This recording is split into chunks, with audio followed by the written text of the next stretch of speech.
हम फ़ख्र से कहते हैं रब ने हमें बरेलवी बनाया है, और ये बरेलवियों ही का मुकद्दर है कि उन्हें दुख में भी मदीना याद आता है और सुख में भी मदीना याद आता है। वरना कई ऐसे कम नसीब, क्या मैं तो बदनसीब कहता हूँ उन लोगों को कि लौट कर आ गया मक्के से मदीना ना गया, जाता भी कैसे जब आका ने बुलाया ही नहीं। कई बार तो उसकी हदों से लोग खाली लौट आते हैं, और ये हम बरेलवियों का मुकद्दर है कि जहाँ बैठ जाएं वहीं से आंखें बंद करके हुजूर के मदीने का दीदार कर लेते हैं। इसीलिए कहा जाता है कि मरने की तरफ देख न जीने की तरफ देख, जब चोट लगे दिल को मदीने की तरफ देख। हमारा रिश्ता हुजूर से बड़ा गहरा है। हमारी जिंदगी बाद में है, हुजूर पहले हैं। हमारी सांसें बाद में हैं, हुजूर पहले हैं। हमारी धड़कनें बाद में हैं, हुजूर पहले हैं। हमारी आंखों की रोशनी बाद में है, हुजूर पहले हैं। हमारे जिस्म की सांसें बाद में हैं, हुजूर पहले हैं। और हम बाद में क्यों हैं? जमीन व जमात तुम्हारे लिए, मकीन व मकात तुम्हारे लिए, चुनीन व चुनात तुम्हारे लिए, बने दो जहां तुम्हारे लिए, दहन में जबात तुम्हारे लिए, बदन में गजात तुम्हारे लिए, हम आए यहाँ तुम्हारे लिए, उठे भी वहां तुम्हारे लिए। सबा वो चले के बाग भले, वो फूल खिले के दिन हो भले, निभा के तले सना में खुले रजा की जबात तुम्हारे। जिंदाबाद जिंदाबाद, बहुत अच्छे, जिंदाबाद। अल्लाह वाह वाह। अल्लाह सलामत रखे उन नौजवानों को जिनकी नजर में आज भी मदीना रहता है, आज भी मदीना रहता है। ये सब जानते हैं दुनिया में क्यों आए हैं, क्या करने आए हैं, और दुनिया से जाने के बाद क्या होना है, ये भी सबको पता है। अब ये कोई इतनी बारीक बात नहीं कि जो किसी की समझ में नहीं आए। हम दुनिया में हमेशा रहने के लिए नहीं आए, हम दुनिया में चंद सांसें गुजार के जाएंगे, और वो मुद्दत बचपन में पूरी हो जाए या जवानी में पूरी हो जाए, या अल्लाह वक्त दे तो बुढ़ापे तक ये सांसें चलें, ये उसकी मर्जी पर मौकूफ़ है। उसने जितना वक्त दे के भेजा है हमें उतनी सांसें गुजारनी है यहाँ पर। लेकिन लाजिम यह है कि इन सांसों को कैसे गुजारा जाए, ये ज़िंदगी कैसे गुजारी जाए, ये सबसे ज़्यादा अहम बात है। नौजवानों, आज जो दौड़ लगी है ना एक से आगे एक होने की, तो इसमें कोई मज़ा नहीं है। हमने अमीरों के जनाजे भी देखे हैं, हमने गरीबों के जनाजे भी देखे हैं। कब्र सब की एक जैसी होती है। किसी अमीर की कब्र में सोने के तार नहीं लगाए जाते, किसी गरीब को यूं ही गड्ढा खोद के नहीं डाला जाता। हमने जनाजे चलते देखे हैं, अमीरों को भी चार कांधे मिलते हैं, गरीबों को भी चार कांधे मिला करते हैं। मज़ा ये नहीं है कि लोग जनाजे के साथ चलते हों तो लोग हमारी बातें करते हों। मज़ा तो तब है ना जब हमारा जनाजा जाता हो, लोग भले खामोश हों लेकिन हमारे जनाजे बातें करते हों, हमारा कफन बातें करता हो, हमारे जनाजे के साथ चलने वाले लोगों की हसरतें बता दें कि ये जो एक दूसरे से आगे बढ़ रहे हैं ना, कोई कहता यार 1 मिनट मुझे कांधा देने का मौका दे, कोई कहता 2 मिनट कांधा देने का मौका दे। ये सब जानते हैं अमीर को भले कसरत से लोग जनाजे में कांधा देने के लिए आ जाएं, ये दौर बदलता जा रहा है। लोग अब अमीरों के जनाजों में कसरत से आते हैं, गरीब को तो कोई कांधा भी नहीं देना चाहता है। हाँ साहिब, बख्याल ये कीजिएगा, किसी अमीर के जनाजे में अगर ये सोच के आप आए हैं कि प्रधान था, मुखिया था, जमींदार था, तो ये तो आप जानते हैं और दुनिया को ये दिखा रहे हैं कि ये जमींदार का जनाजा है, ये प्रधान का जनाजा है। लेकिन ये किसका जनाजा जा रहा है? अल्लाह की रहमतों से छुपा हुआ नहीं है, उसके फरिश्ते भी जान लगे हैं ये किसका जनाजा है। अमीर के जनाजे में भीड़ बदरजे अतम आती है, लेकिन जानते हो उसको कांधा देने में लोग इतना फख्र महसूस नहीं करते जितना गरीब और नेक के जनाजे को कांधा देने में लोग फख्र करते हैं। कई बार तो ऐसा देखा है कि भीड़ तो कसरत से अमीर के जनाजे में, लेकिन कोई कांधा देने के लिए आगे नहीं बढ़ता है। लेकिन कोई ऐसा गरीब कि जो मर फाके से गया हो लेकिन उसकी नमाज कज़ा नहीं होती थी, मरा तो गरीबी की बुनियाद पर है लेकिन कभी उसने हराम के लुक़मे नहीं खाए। ये समाज जानता है, ये फटे लिबास में दुनिया से गया है, लेकिन किसी का पसीना, किसी का खून बहा करके इसने लुकमे नहीं खाए। सबको पता है ये चटनी खाता था लेकिन रब का शुक्र अदा करता था। ऐसे बंदे का जनाजा उठता है तो कारी भी आगे बढ़ के कांधा दे रहा है, आलिम भी आगे बढ़ के कांधा दे रहा है, पीर भी आगे बढ़ के कांधा दे रहा है। आज बताओ तो सही, जिसके जनाजे में चल रहे हो इसे तो पेट भर के खाना तक नहीं मिला, जिसके जनाजे के लिए कंधे के लिए लग रहे हो इसे तो आज तक नया कपड़ा पहनना मैसर नहीं हुआ। तो सब ज़बाने हाल से कहेंगे ये तो इसकी जाहिरी हालत थी कि कपड़े फटे पहनता था, लेकिन बातिनी निगाहों से देखो फरिश्ते दुआएं देते जा रहे हैं, रहमतें बरसती जा रही है, इसके जनाजे की बरकत बता रही है कि ये बदकार का नहीं नेकोकार का जनाजा जा रहा है। और बताया गया है जब कोई नेक के जनाजे को पढ़ लेता है अल्लाह उस नेक के सदक़े में हर पढ़ने वाले को भी अपने कर्म से जन्नती बनाता है। नारे तकबीर, नारे रिसालत, उलमाए अहले सुन्नत, नारे तकबीर, नारे रिसालत। वाह वाह वाह, अल्लाह माफ फरमाए। माशाअल्लाह माशाअल्लाह। आज कहते हैं जदीद दौर है, जदीद दौर है, पुरानी सोच से नहीं नई सोच से रिश्ते होंगे। अब तो मुसलमानों में भी रिश्तों में अंगूठियां पहनाई जा रही हैं, बेगैरती की इंतहा हो गई। एक बेंच पे लड़की और लड़के को बैठाया जाता है, अंगूठियां पहनाई जाती हैं। ओ भाई सुनो तो सही, पूछो इन उलमा से, जब तक निकाह ना हो क्या इसका इस तरह इसको छूना जायज है? मुझे बताया जाए। अमीरों ने कौम को तबाह करके रख दिया, अमीरों की शौक ने कौम का बेड़ा गर्क करके रख दिया है। और जिम्मेदारी उलमा, क्या मौलवियों से कौम नहीं सुधर रही? मौलवी का काम बताना है, किसी का गला पकड़ के मनवाना मौलवी का काम नहीं है। और कहते मौलवियों ने बेड़ा गर्क कर दिया। बेड़ा मौलवियों ने गर्क नहीं किया है, दिल के पपोले जल उठे सीने के दाग से, इस घर को आग लग गई घर के चिराग से, जरा सी दौलत क्या आ गई, बेटी को आम लोगों के सामने ला के बैठा दिया। क्या बात है कि रिश्ता हो रहा है, अंगूठी पहनाई जानी है, जब अंगूठी पहनाई जाती है चंद बेगैरत तालियां बचा देते हैं, रिश्ता पक्का हो गया है। और यार ये बेहयाई को दूर करो, हया वाले कैसे लोग थे, तुम रिश्ते में ला करके बेटियों को सबके सामने नंगा कर देते हो।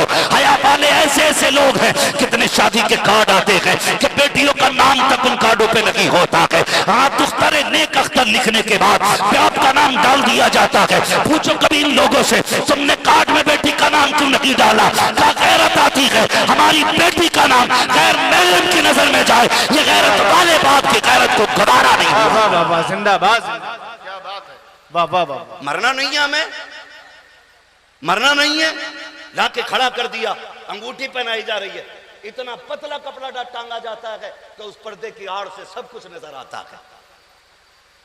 हाँ, साफ छुपते भी नहीं, सामने आते भी नहीं, खूब पर्दा है कि चिलमन में छुपे बैठे हैं। भाई कौन सा तरीका है ये? मुसलमानों का तरीका है? नहीं, मुसलमानों का तरीका ये नहीं है, इस्लाम का तरीका ये नहीं है कि जरा से टके भर की दौलत आ गई है तो शरीयत के कानून को पसे पुश्त डाल दोगे। ओ भाई, है कोई जो ये कहे कि नहीं मुझे मरने के बाद अपनी मर्जी से जाना गाड़ी में लेट के, मैं पहले नहा लूंगा, मुझे गुस्ल नहीं करना मरने के बाद? है किसी में खसाबी? जब तुम रिश्तों के टाइम पे शरीयत को पमाल करते हो तो मुझे बताओ कोई चाहेगा किसी मरने वाले का जनाजा कोई शराबी पढ़ाए? बोले जोर से, चाहेगा कोई?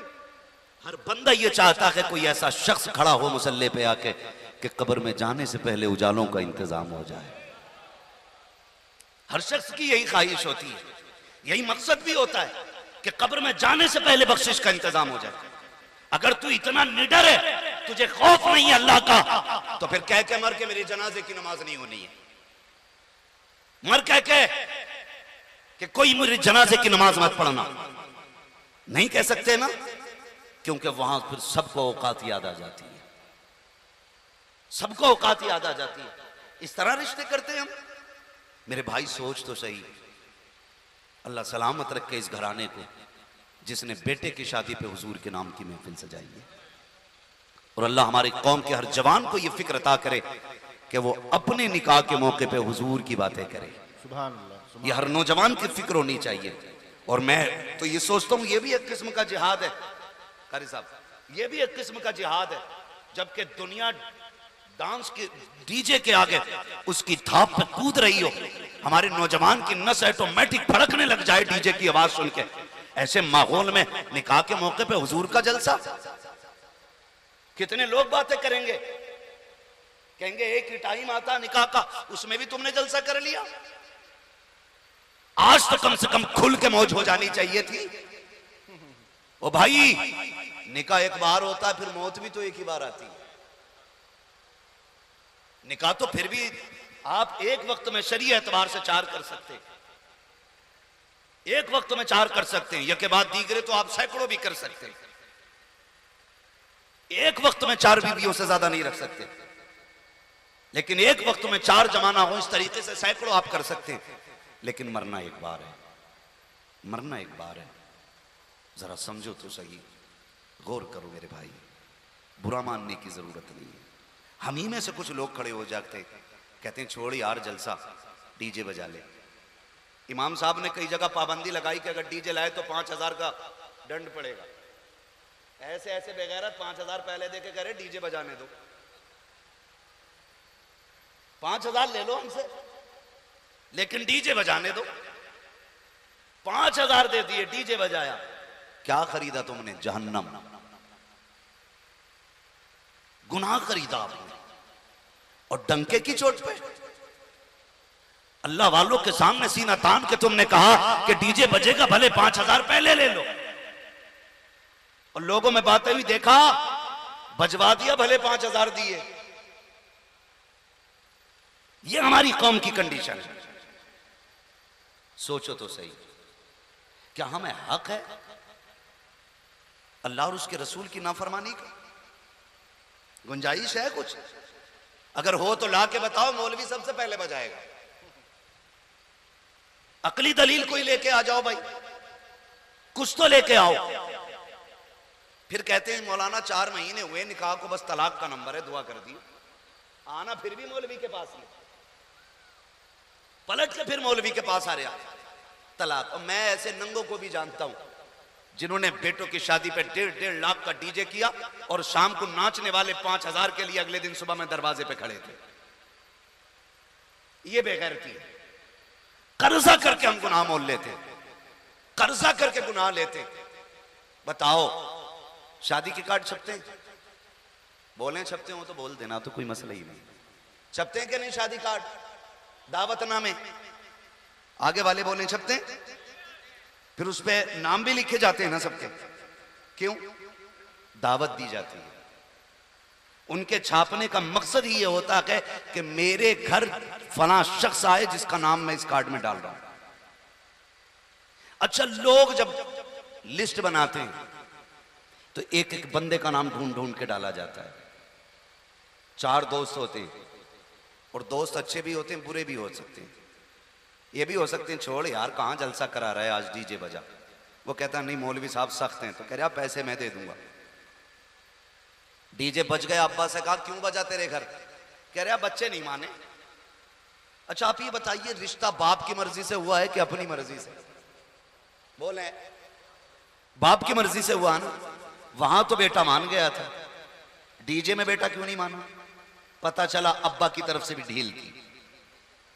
वो भी सोच रहा था 2-4 मिनट हम भी देख लेंगे, क्योंकि बुढ़ापे में ये भी आंखें सेकना चाह रहा था। इसके कानों में भी रसगुल्ला था। कहता बच्चे नहीं माने। और बच्चों से कहो क्यों भाई, तुम क्यों नहीं माने? कि मेरे दोस्त नहीं माने। अब दोस्त ढूंढते रहो। एक दोस्त से पकड़ो कि मैं थोड़ी हूं, वो तो फना है, मैं थोड़ी हूं, वो तो फना है। ये कह के अपनी बात एक दूसरे के ऊपर डालते रहते हैं। गौर से सुने आप, मुझे बताएं, जब लिस्ट बनती है मेहमानों की तो चंद घर के जिम्मेदार लोग बैठते हैं, और उसके बाद एक कॉपी में पहले लिस्ट बनाई जाती है।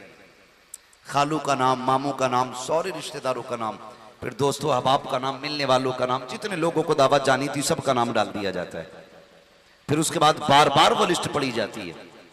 कोई रह जाता है तो बताया जाता है फलां रह गया है, फलां रह गया है, इसका भी डालो, इसका भी डालो। यहां तक कि अगर कोई नाराज होता है कहते हैं इसका भी डालो। कहते हैं खालू नाराज हैं, तो वो दो चार जो बैठे होते दाएं बाएं के कहते कोई मसला नहीं, हम मना के ले आएंगे। फिर भी जबरदस्ती उनका नाम पड़ जाता है कि राजी किया जाएगा, बेटे की शादी है। यार चला जाएगा तो तेरी नाक थोड़ी कट जाएगी। कहा ठीक है लिख दो नाम। मैं आपसे पूछना चाहता हूँ, आपने सैकड़ों लिस्टें देखी होंगी दावत वालों की जिनको आप बुलाना चाहते हैं, मुझे बताएगा क्या किसी की शादी की लिस्ट में सबसे ऊपर मदीने वाले का भी नाम लिखा गया था? क्या किसी ने अपने मेहमानों की लिस्ट में हुजूर का नाम लिखा के नहीं? आप कहेंगे हुजूर का नाम कैसे लिखा जाना है, आका को कैसे बुलाया जाएगा? मुझे बता तो सके, तूने रिश्तेदारों को कैसे बुलाया? का सीधी सी बात है, जिसको बुलाना था मैंने कार्ड भेज दिया, वो चला आया। मैंने कहा जो नाराज था का उसको जाके मना लिया। मैंने कहा फिर हुजूर को क्यों नहीं बुलाया? कि हुजूर को कैसे बुलाया जाना है? मैंने कहा जैसे तूने खालू के नाम कार्ड लिखा था, नाना के नाम कार्ड लिखा, एक कार्ड मदीने वाले का नाम का होना चाहिए था, मेरे मुस्तफा के नाम का कार्ड होना चाहिए था। का उनको कैसे दावत देनी है? मैंने कहा तूने समझा नहीं है, तूने खालू को बुलाने के लिए खानदान वालों का सहारा लिया, रिश्तेदार जो रूठे हुए थे उनको मनाने के लिए जिम्मेदारों का सहारा लिया। अगर हुजूर को बुलाना चाहता था तो छोटी सी बात थी, एक कार्ड हुजूर के नाम लिखता और हुजूर को बुलाने के लिए एक ऐसी महफिल सजा के बैठ जाता। खुदा की कसम ये सारे रिश्तेदार बाद में आते, मदीने वाला तेरी शादी में पहले आके चला। नारे तकबीर, नारे रिसालत, सुन्नते मुस्तफा कॉन्फ्रेंस, उलमाए अहले सुन्नत, मसलके आला हजरत, नारे तकबीर, नारे रिसालत। जिसे राजी करना था उसे नाराज कर बैठे, डीजे लगा के, गाने बजा के। दादी भी खटिया पे पड़ी है, चला नहीं जाता, क्या नमाज पढ़ ले, करी घुटने काम नहीं करते। और जब रस्म होती है ढोलक की तो 4-5 नालियां तो ऐसे कूद जाती है जैसे 18 साल का जवान कूद गया। हाँ, और गीत चलते हो ना, गीत हटेगी नहीं। इशा पढ़ लेकर के टिपता ही नहीं, इसकी आंखें काम छोड़ जाती है इशा बाद, हाथ पैर काम छोड़ जाते। मेरी मां, मेरी बहन, मेरी बेटी, कान खोल के सुन, मरने के बाद कोई और काम नहीं आना है, सिर्फ आमीना का लाल काम आना है, सिर्फ हुजूर काम आएंगे और कोई काम नहीं आएगा, कोई बचाने वाला नहीं होगा। जिसे राजी करना था उसे नाराज कर बैठे डीजे लगा के। मुझे बताओ तो सही, गाने बजाओगे तो हुजूर आएंगे? बोले हैं, जोर से बोले हैं, आएंगे हुजूर? डीजे बजेगा तो आएंगे हुजूर, डांस होगा तो आएंगे हुजूर, और हुजूर की महफिल सजी होगी तो आएंगे हुजूर। सुना है आप हर आशिक के घर तशरीफ लाते हैं, मेरे घर में भी हो जाए चरागा, चरागा, थोड़ा जिंदा दिली के साथ, चरागा या रसूल अल्लाह। ओ भाई, इन गानों ने ना हमें हुजूर से दूर कर दिया, इन तमाशों ने ना हमें हुजूर से दूर कर दिया। और जो चीज हुजूर से दूर कर दे, मुसलमानों को उसके करीब रहना चाहिए। सारे बोले हैं नहीं रहना चाहिए ना, नहीं रहना चाहिए ना, फिर क्या करना चाहिए? तो सुने, ख्वाजा बाबा फरीदगंज शकर रहमतुल्लाह तआला अलैह, बड़े पाए के बुजुर्ग। आज मैं बड़ा खुशनसीब महसूस कर रहा हूं अपने आप को, क्योंकि मैं उस जमीन पे बैठ के बात कर रहा हूं जिस जमीन पे आला हजरत के शहजादे ने कदम रखे हैं, जिस जमीन पे सरकार मुफ्ती आजम हिंद ने कदम रखे हैं। सुभान अल्लाह। और आपके इलाके में सरकार मुफ्ती आजम हिंद आए हैं, उसकी बरकतें आप मस्जिद में जाएं तो महसूस करेंगे। मस्जिद का नाम भी नूरी मस्जिद है। अल्लाह इस बस्ती को सलामत रखे, इन नौजवानों को सलामत रखे। अल्लाह वालों से मोहब्बतें करना ये बरेलवियों की पहचान है, ये बरेलवियों की पहचान है। कह रहे हैं आप गौस का दामन नहीं छोड़ेंगे, मसला के आला हज़रत जिंदाबाद, शर्ट फाड़ दी नारा लगाते लगाते। और जब डीजे में नाचना शुरू किया ना तो 1.5 घंटा कूदा पूरा। फिर पूछो कौन हो? बरेलवी हो, कादरी हो, चिश्ती हो? फिर मैया मर जाएगी बताते वक्त कौन है। खुदारा बदले अपने आप को। बाबा फरीदगंज शकर रहमतुल्लाह तआला अलैह, आपका एक मुरीद था और वो आपसे ना बेपनाह मोहब्बत करता था, दूर का रहने वाला था मगर था किसान। लेकिन उसकी एक आदत थी, साल में एक बार अपने पीर से मिलने जाया करता था। कितने दिन में? कितने दिन में? 1 साल में। लेकिन खाली हाथ नहीं जाता था, अपने पीर के लिए एक लुंगी लेके जाया करता था। लुंगी समझते हैं? तहबंद है ना, लुंगी बोलते हैं ना इधर। लुंगी तहमद लेके जाया करता था। लुंगी लेके जाता, तोहफे में हजरत की बारगाह में पेश करता। और इतनी फरावानी उस वक्त नहीं थी दौलत की जितनी आज है।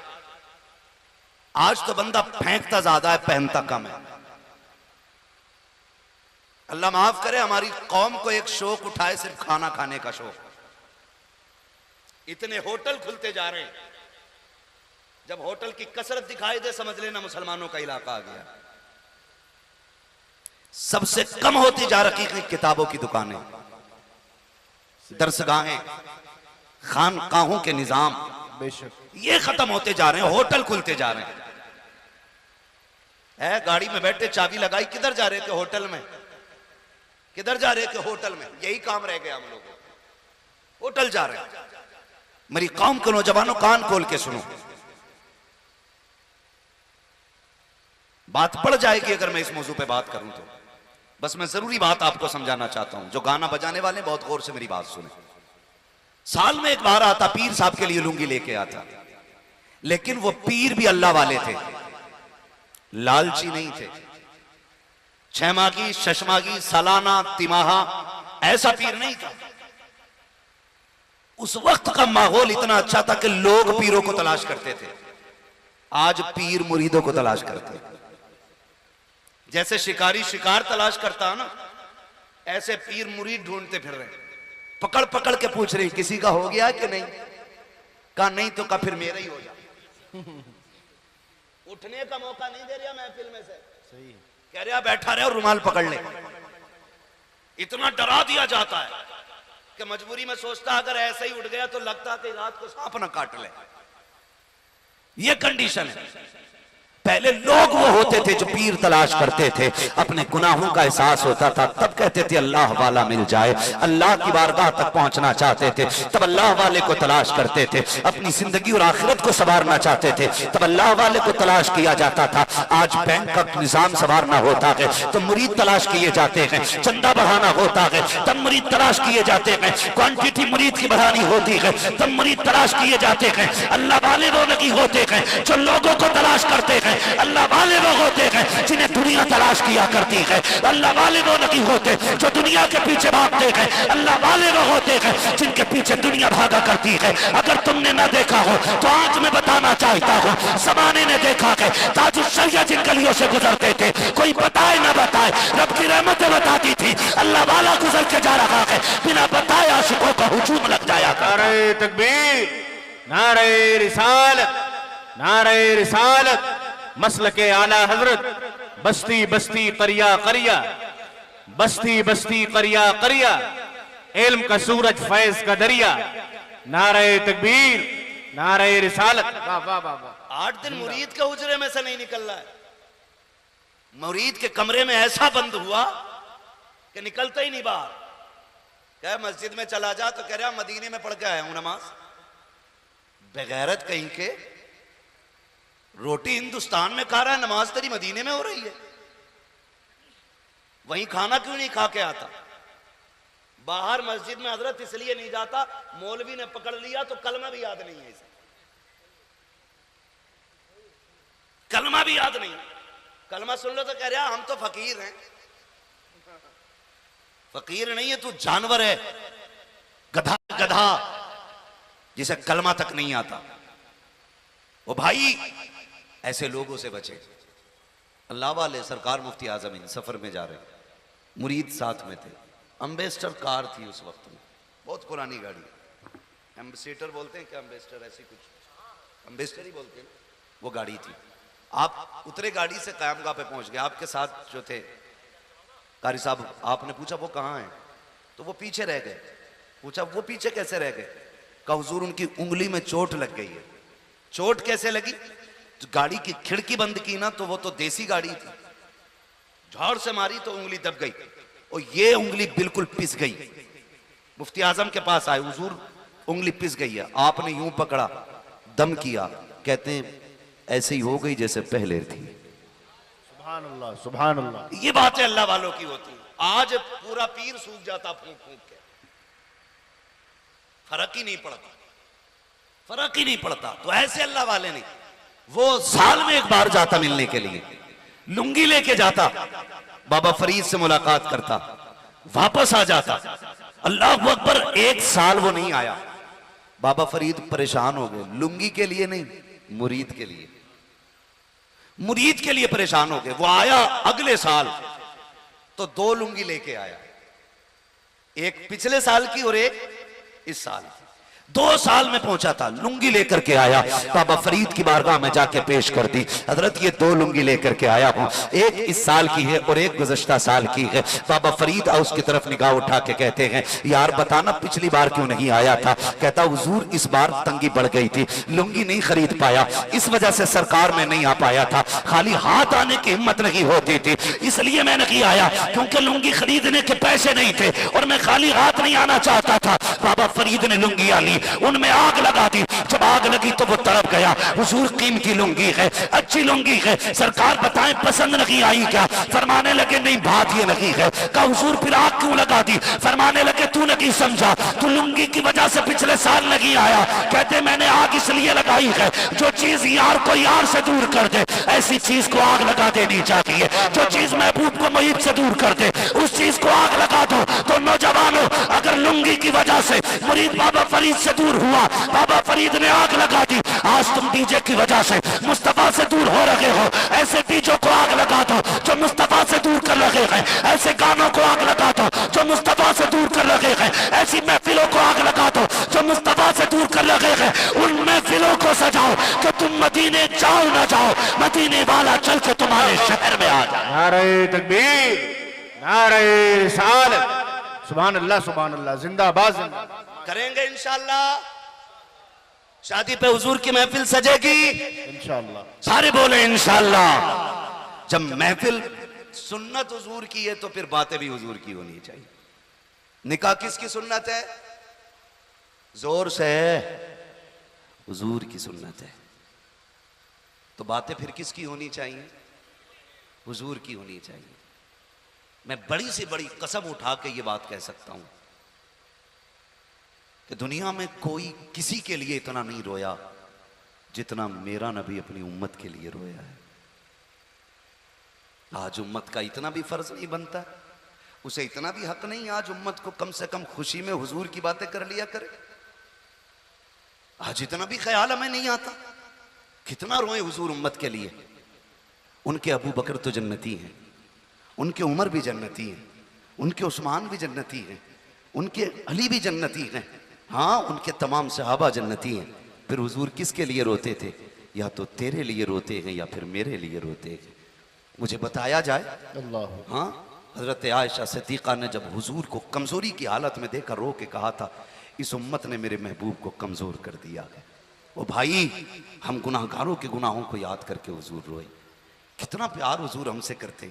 सुने जरा, जिब्रील आए, महबूब के सामने बातें कर रहे हैं। आका, मैं जहन्नम देख के आया और मैंने जहन्नम में लोगों को देखा। महबूब का अगला सवाल था, जिब्रील किस किस की उम्मत देख के आए हो? तो जिब्रील ने कहा था, या रसूल अल्लाह, मैंने फलां नबी की उम्मत को जहन्नम में देखा, फलां नबी की उम्मत को जहन्नम में देखा, फलां नबी की उम्मत को जहन्नम में देखा। जब बात नबी पे आ गई ना तो जिब्रील रुक गए। फिर जिब्रील रुक गए। जब जिब्रील रुके ना तो मेरे नबी ने फरमाया, जिब्रील आगे बोलो ना, आगे बोलो ना, क्या तुमने मेरी उम्मत को भी जहन्नम में देखा है? तवज्जो है ना आप लोगों की? क्या तुमने मेरी उम्मत को भी जहन्नम में देखा? जिब्रील बोल नहीं पाए, चुप हैं। क्यों? जानते मेरा महबूब अपनी उम्मत से सबसे ज्यादा प्यार करता है। सबसे ज्यादा मेरे नबी अपनी उम्मत से प्यार करते हैं। अगर मैं हुजूर के सामने उम्मत का तज़किरा करूंगा ना, महबूब रो देंगे, महबूब रो देंगे। और जिब्रील इसलिए नहीं बोल रहे थे कि महबूब के आंसू गवारा नहीं है रब को, इसलिए जिब्रील चुप है। महबूब फरमाते हैं, जिब्रील बोलो ना, मेरी उम्मत को भी देखा? एक ठंडी सांस लेके कहने लगे, या रसूल अल्लाह, मैंने आपकी उम्मत को भी जहन्नम में देखा है। बस इतना सुनना था। हुजूर उठे और उठने के बाद ना फिर चले। मदीने वाले बताते 3 दिन तक फिर महबूब का पता ना लगा। 3 दिन तक मदीने शरीफ में हुजूर का पता ना लगा। बुरा ना मानिएगा, घर का एक जिम्मेदार चला जाता है ना तो घर वीराना हो जाता है। माँ बाप बाहर चले जाएं शादी में, बच्चे फोन करके कहते हैं अब्बा कब आओगे, घर वीराना लगता है। माँ ना हो ना घर में कितनी बड़ी भीड़ क्यों ना हो, बच्चों का माँ के बगैर जी नहीं लगता है। अगर हमें माँ बाप इतने प्यारे हैं तो सहाबा को रसूल पाक कितने प्यारे होंगे, सहाबा को रसूल पाक कितने प्यारे।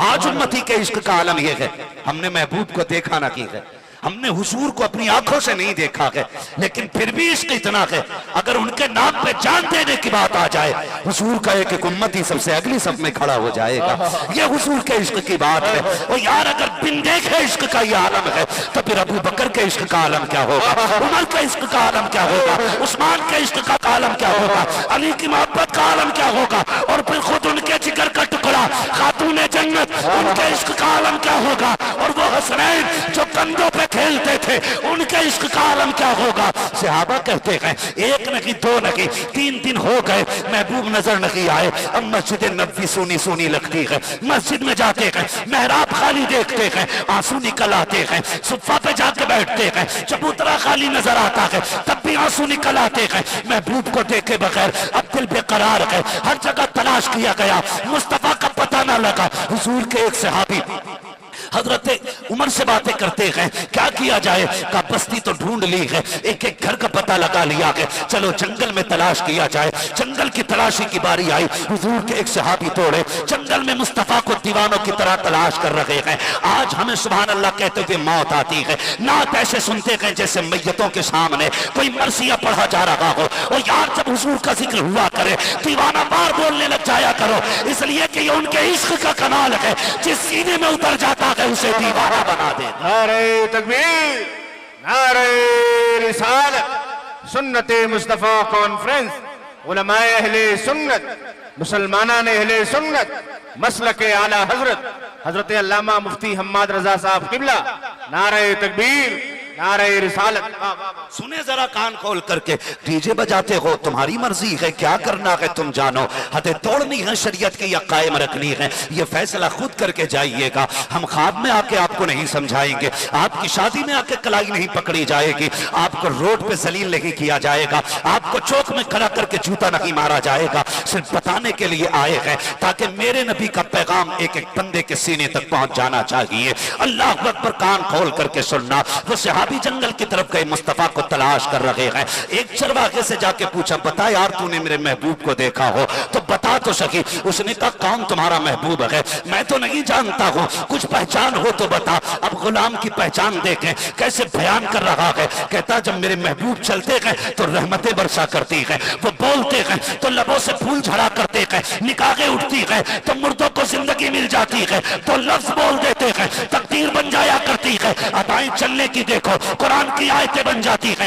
वो लेट जाता है तो कुरान की तफसीर बन जाती है। ऐसे को देखा है, कहा मैंने तो नहीं देखा, लेकिन अलबत्ता इतना पता है आज 3 दिन हो गए हैं इसी जमीन पे बकरी चराने आता हूँ, वो जो सामने वाली गार देख रहे हो उसमें कोई शख्स रो रहा है और इस दर्द के साथ रोता है कि उसकी आवाज सुनने के बाद मेरी बकरियां चरना छोड़ देती है। लेकिन हैरत की बात है जब तक वो रोया करता है मेरी बकरियां उसके साथ आंसू बहाया करती है। ताज्जुब ये होता है न खाती है न पीती है, लेकिन दूध रोजाना से ज्यादा दिया करती है, हर दिन से ज्यादा दूध देती है। सहाबी समझ जाते हैं हो ना हो ये मेरे महबूब का पता होगा। दौड़ करके गार के अंदर गए, मेरे नबी को जाकर देखा, सजदे में सर कर रोते जा रहे हैं, रब्बे हबली उम्मती, रब्बे हबली उम्मती, ये सदाएं दे रहे हैं। आका करीम की बारगाह से उठे, उल्टे पैर तो पांव तोड़े।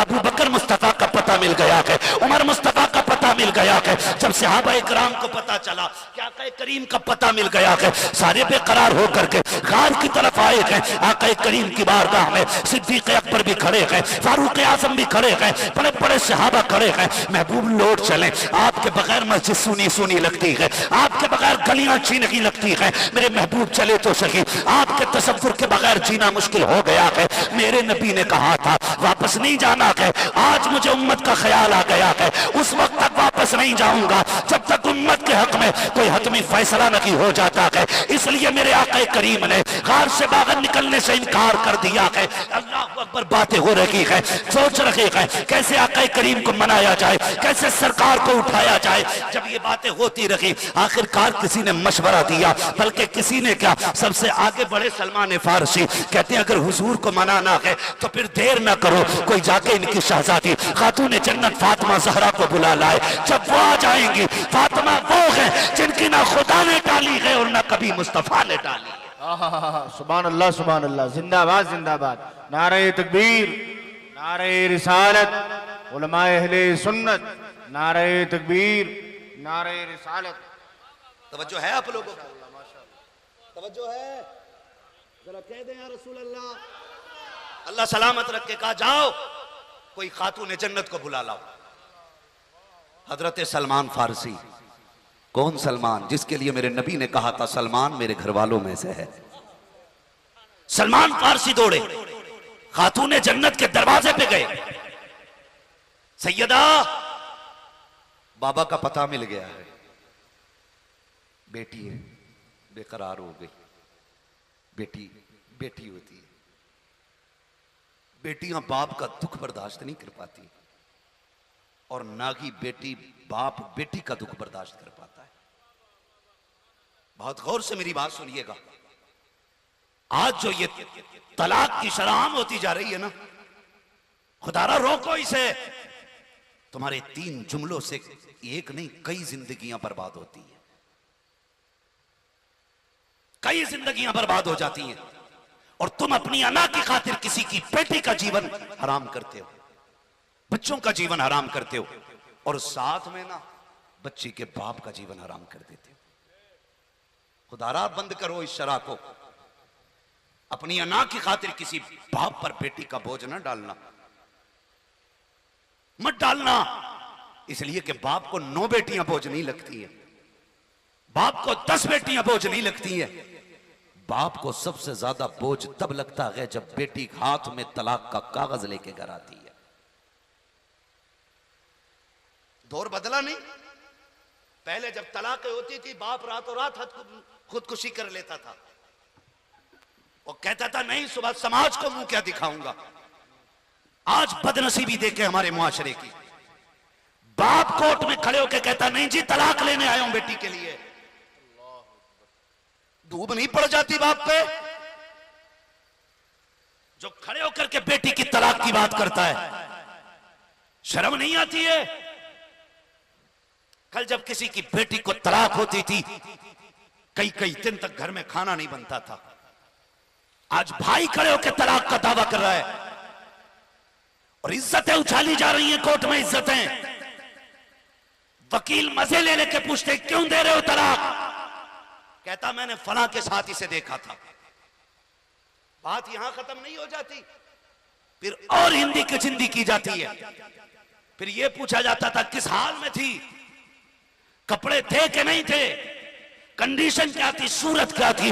बेटियों की इज्जतें उछाली जाती हैं। तुम्हें पता है बेटियों की इज्जतें कितनी कीमती होती हैं? खुदारा तुम्हारे एक गलत फैसले की बुनियाद पर कितनी बेटियों की इज्जतें कोर्ट कचहरी में उछाली जाती है। क्या हिसाब दोगे अल्लाह की बारगाह में खड़े होकर के? और बेटियों से भी गुजारिश करूंगा, बात बात पे कहती है तलाक दे के दिखा, ऐसा फंसाऊंगी कोई बचाने वाला नहीं मिलेगा। झूठे इल्जाम लगा करके शौहरों को जेल में डालने वाली बेटियों, तुम्हें गैरत आनी चाहिए। शौहर को फंसाने के लिए कितने वकीलों की जूतियां उठाती हो, कितनी कोर्टों में जलील और रुस्वा होती हो, कितने लोगों के धक्के खाती हो, कितने लोगों की जी हुजूरी करती हो, तब जाकर के तुम्हें मंजिल मिलती है। दावे के साथ कहता हूं मेरी बहन, जितनी तू वकीलों की जी हुजूरी करती है, गहरे गहरे की जी हुजूरी करती है, काश तूने इतनी जी हुजूरी अपने शौहर की कर ली होती। खुदा की कसम दुनिया में भी जन्नती हो जाती, आखिरत में भी जन्नती बनती। जिंदाबाद जिंदाबाद जिंदाबाद जिंदाबाद, बहुत अच्छे, माशाअल्लाह। कौन समझाए हमारी कौम को? बहुत अच्छे, मेरी बहन, जितने तलवे वकीलों के छाटती हो, इतनी देर तुम शोहर के तलवे छाटो। खुदा की कसम ये तुम्हें ताज बना के रखेगा, ताज बना के, हाँ ताज बना के रखेगा। मगर हालात ऐसे, इज्जतें उछाली जा रही हैं। कोर्ट के अंदर बीवी शोहर पे इल्जाम लगा रही है, शोहर बीवी पे इल्जाम लगा रहा है। वो कहती है इसके गैरों से ताल्लुकात है, वो कहता मेरे नहीं इसके गैरों से ताल्लुकात है। और हम इसे कहते हैं देखा मेरा वकील जीत रहा है। बेगैरत डूब के मर जाना चाहिए। तू जीत के भी हार गया है, तू जीत के भी हार गया है। किसी को जलील कर देना यह जीत नहीं होती है, किसी को इज्जतें दे देना यह सबसे बड़ी जीत होती है। सुभान अल्लाह। बुरा ना मानिएगा, आज समधी समधी को पछाड़ने के चक्कर में बेटे की जिंदगी बर्बाद कर देता है, बेटी की जिंदगी दांव पे लगा देते ताकि मैं अपनी समधी से ऊंचा रहूं, मेरी मूंछ नीचे ना आए, समाज क्या कहेगा। गैरत कर। क्या तेरी इज्जत मदीने वाले से ज्यादा बड़ी है? क्या तेरी बेटी खातून जन्नत से ज्यादा शान वाली है? क्या तेरा बेटा मौलाए कायनात मौला अली से बड़ा है? यार हमारी तो सुबह का भी पता नहीं, हमारी तो शाम का भी नहीं पता, हमारे तो सजदों का भी नहीं पता कबूल होते कि नहीं होते, हमारे तो रोजों तक का पता नहीं। इसलिए कि इफ्तार भी कराते हैं तो तमाशा बना के कराते हैं। यहां तो नमाज भी पढ़ते तो जब तक मस्जिद से निकल के 4-5 को जलील ना कर ले हमें एक वक्त की नमाज में मजा ही नहीं आता है। कबूल हो रही है ऐसी नमाजें, अल्लाह ही जानता है कैसी गुजरती है। और भाई सुने इज्जतें कैसी बजाई जाती है। फिरोज नामी एक बादशाह गुजरा है, तवज्जो है ना, थके तो नहीं है अभी, मेरा वक्त पूरा हो चुका है, लेकिन अगर आप साथ दें तो मैं आगे चलूं। जरा कहते हैं रसूल अल्लाह। हाँ सुनना चाह रहे हैं ना, सुनना चाह रहे हैं तो जरा हाथों को झंडा बना के कहें या रसूल अल्लाह। माशाअल्लाह, अल्लाह सलामत रख के। मेरा एक भाई बहुत दूर खड़ा है, उसने वहां से हाथ उठाए। आप कुर्सी पे बैठे हो, अल्लाह का शुक्र अदा करो। मैं उन लालों को सलाम करता हूं जो खड़े होकर हुजूर की बातें सुन रहे हैं, और उनसे मशवरा है मेरा, जब घर जाना ना तो माँ के तलवे चूमना, बाप के हाथों को चूम के कहना आप दोनों की परवरिश का कमाल था। सबने बैठ के हुजूर की बातें सुनी, हमने खड़े होकर हुजूर की बातें सुनी थी, है ना। तो आप जो बैठे ना तो कम से कम बैठने का हक अदा करने। जरा कहते हैं या रसूल अल्लाह। फिरोज नामी बादशाह, समझे, अल्लाह करे ये बात आपके जहन में उतर जाए, मैं समझाना चाहता हूं। फिरोज नामी एक बादशाह गुजरा है। एक दिन वो अपने महल की छत पे खड़ा, उसने पीछे झांक के देखा ना, नजर पड़ गई कि पीछे वाले मकान की छत पे एक खूबसूरत खातून अपने बाल सुखा रही थी। नीचे उतरा, उसने अपने एक वजीर को बुलाया, बुला के कहा ये पीछे वाला मकान किसका है? कहा हुजूर ये आपके वजीर का है, वजीर खास का है। कहा वो छत पे कौन खातून है? कहा उसकी बीवी होगी। उसने कहा इतनी खूबसूरत, हमारे पड़ोस में इतनी खूबसूरत खातून और हमें खबर नहीं। उसने कहा जल्दी से एक खत लाओ। उसने लिखा कागज पे खत और वजीर को बुलाया, उससे कहने लगा ये खत लो और फलां बादशाह के पास ही मेरा पैगाम लेके जाओ। उसे उसको उलझाना था, घर से निकालना था वजीर को। खत लिया, दे दिया, वजीर को कोई खबर नहीं, जल्दी जल्दी घर गया। बादशाह से कहा मैं सुबह होते ही घर से निकल जाऊंगा। सुबह उठा, सामान्य सफर तैयार किया और सफर पर रवाना हो गया। इधर ये घर से निकला, उधर बादशाह को खबर हो गई कि वजीर जा चुका। बादशाह वजीर के घर आया और अभी आके ही बैठा था कि ये कुछ दूर पहुंचा, इसे ख्याल आया यार जिस काम से जा रहा था वो चीज तो मैं घर भूल आया। क्या? खत। खत तो तकिए के नीचे रह गए।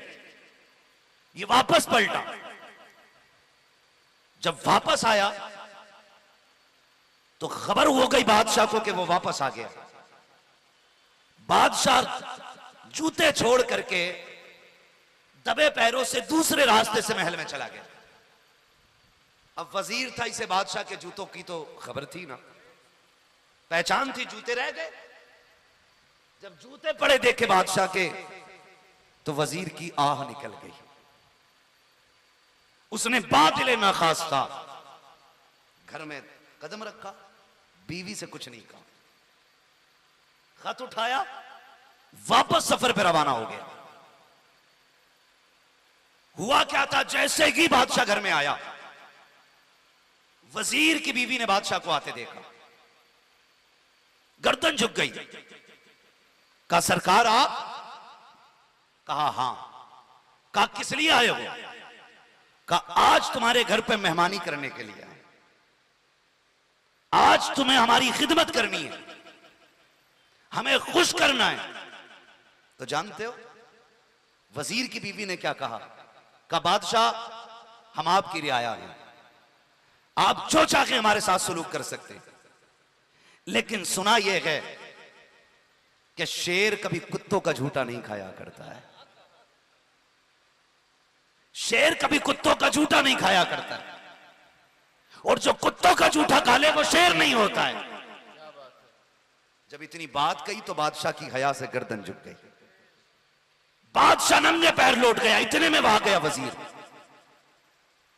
जब वजीर आया तो ये अपने सफर पे वापस वजीर गया, वापस आया। आने के बाद जब आया, कुछ कपड़े भी साथ में बीवी के लिए लाया था। बीवी से कहने लगा चलो तुम्हें तुम्हारे मैके छोड़ आते। कोई गाली नहीं दी, कोई इल्जाम नहीं लगाया, कुछ नहीं कहा चलो तुम्हें तुम्हारे घर लेके चलते। बीवी को खबर तक नहीं। वो गई, ये मैके छोड़ के आ गए। एक दिन, 2 दिन, महीने बीत गए, लेकिन ये वापस नहीं पलटा। बीवी को एहसास हुआ कि कभी इतने दिन मुझे छोड़ा नहीं। महीने बीत गए, ये आए नहीं बुलाने के लिए, अब तक तो आ जाना चाहिए था। उसने अपने भाइयों के कान में बात निकाली।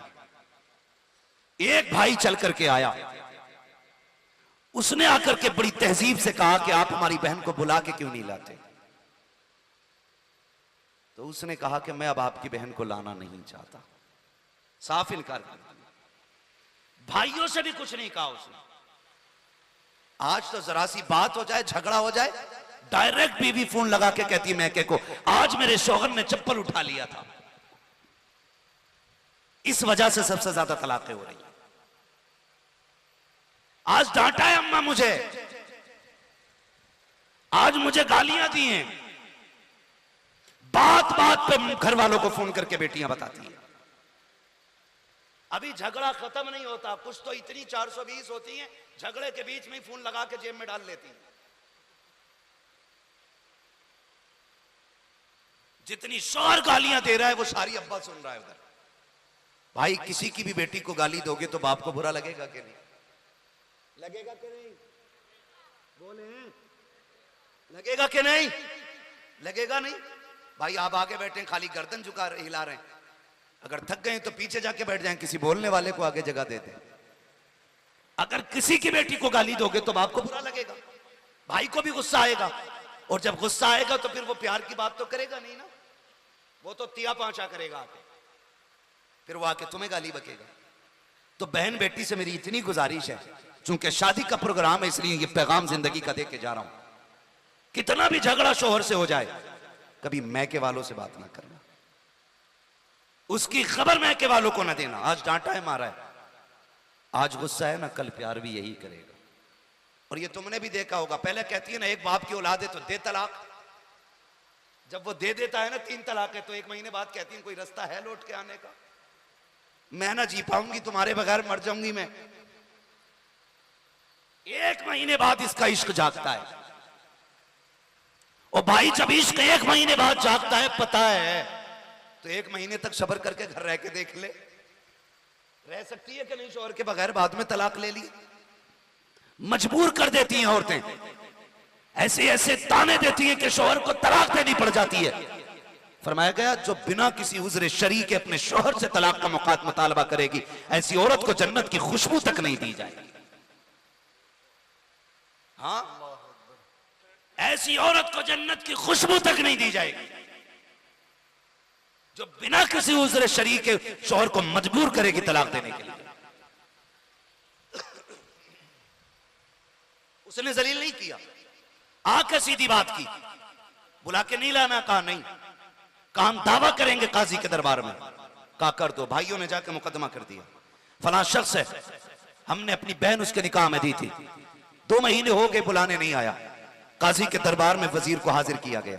खुद बादशाह भी उस दरबार में मौजूद था, खुद बादशाह भी मौजूद था उस दरबार के अंदर। सुने बहुत गौर से, जब बादशाह के दरबार में मुकदमे की सुनवाई हुई, देखें इज्जतों की रखवालियां कैसे होती हैं, कैसे इज्जतें बचाई जाती हैं। काजी ने कहा तुम्हारे खिलाफ इनका दावा यह है, तुम्हारे खिलाफ इनका दावा यह है कि तुम इनकी बहन को बुला के नहीं ला रहे हो। क्या वजह है, क्यों नहीं ला रहे हो? वजह बता, बयान करें। खड़ा हुआ शौहर, उसने कहा बादशाह साहब, इन लोगों ने अपना बाग मेरे हवाले किया था और वो बाग इतना अच्छा था कि उसके फल भी खूबसूरत, खुश जायका, उसके बाग के कुएं का पानी भी मीठा, हर तरह से सब्ज़ो शादाब बाग था। का जब एक दिन मैं अपने बाग में वापस आया, बाहर किसी काम से गया, फिर जब मैं पलटा, जब मैं अपने बाग की हद में दाखिल होना चाहा, मैंने तो बाग की सरहद पे मैंने शेर के पंजे लगे देखे। जब मैंने शेर के पंजे लगे देखे, मुझे निशान मिला, तो मुझे लगा कि शायद अब मेरा बाग ये शेर से महफूज नहीं है और मैं इस बाग की हिफाजत नहीं कर सकता। जब मुझे यह लगा कि मैं अपने बाग की हिफाजत नहीं कर सकता, मैंने ये बाग उठा करके इनके मालियों के हवाले कर दिया, इसलिए कि मैं उस बाग की हिफाजत नहीं कर सकता था। जैसे इतनी बात कही है, इससे पहले के लड़की के भाई खड़े हो जाते, बादशाह उठ के खड़ा हो जाता है, आंख में आंसू आ जाते हैं। वो कहता वजीर तूने सच कहा है कि तू बाग की सरहद पे गया, वाकई उस बाग की सरहद पे शेर आया, उसके पंजों के निशान भी थे, लेकिन मैं कसम खा के कहता हूं तेरे बाग की हया की दीवारें इतनी ऊंची ऊंची थी कि शेर उन दीवारों को पार न कर सका। जैसे कल तेरा बाग महफूज था, वैसे आज भी तेरा बाग महफूज है, चाहे इसे लेके चला जा। मैं कहता हूं खुदा की कसम, अगर इस तरह इज्जतें बचाई जाएंगी, फिर तलाकें नहीं होंगी, तलाक की बजाय घरों के अंदर मोहब्बतों की बारिशें होती नजर आएंगी। सुभान अल्लाह, सुभान अल्लाह, जिंदाबाद जिंदाबाद। आज जरूरत है बहुत अच्छे, अपने घरों की इज्जतें बचाने की, बहुत अच्छे, इज्जतें बचाने की। आप पे लाजिम है, आप किसी के घर की बेटी को जलील ना करें, किसी को जलील ना करें, बात बात पे किसी चीज का ताना ना देना। शादी होने वाली है मेरे इन दो भाइयों की, और वो दादा भी नसीब वाला है जिसके बेटे का भी निकाह सामने होगा, पोते का निकाह भी सामने होगा। हाँ, बड़ी बात है ये, अल्लाह जिसे ये दिन दिखा दे। लेकिन मजा यह है कि इस दिन का हक अदा किया जाए, इस दिन का हक अदा किया जाए, ये सबसे ज्यादा मजे की बात है, सबसे ज्यादा मजे की बात है। मैं बात अर्ज कर रहा हूं आपसे, खुदारा इस दिन का भी हक अदा किया करें, इस दिन का भी हक अदा किया करें। किसी की बेटी को सताना मत, रुलाना मत। दुनिया कहती है दुआ करें मेरी बेटी को घर अच्छा मिल जाए, क्या जरूरत पड़ी है इधर उधर मारे मारे फिर रहे हो? सीधी सी बात है, तुम दूसरे की बेटी को इज्जत दिया करो, अल्लाह तुम्हारी बेटियों को इज्जत अता फरमा देगा।